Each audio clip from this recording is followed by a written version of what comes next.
السلام علیکم ورحمۃ اللہ وبرکاتہ۔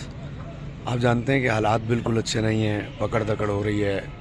حکومت جو ہے گرفتاریاں کر رہی ہے اور پرچے کٹ رہے ہیں، اور جیلوں میں اور فور شیڈول میں اور ان گنت جو ہے وہ اس وقت مشکلات کا سامنا ہے۔ لازمی بات ہے ایسی کنڈیشن میں ٹی ایل پی کے ساتھ رہنا جو ہے وہ کوئی آسان کام نہیں ہے۔ تو میں نے یہ فیصلہ کیا ہے کہ میں بالکل ہوش و حواس میں، بغیر کسی جبر اور بغیر کسی تردد کے اور بغیر کسی کے پریشر کے،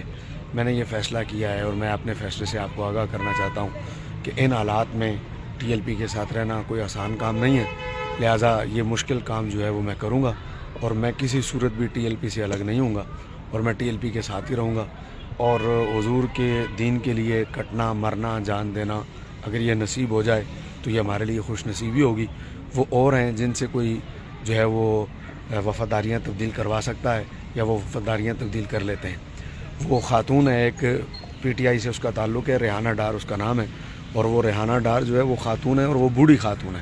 اور وہ اتنی بوڑھی ہے کہ مطلب واہ اس کی عمر ہو چکی ہے، لیکن اس خاتون کو بھی تمام تر ریاستی زور کے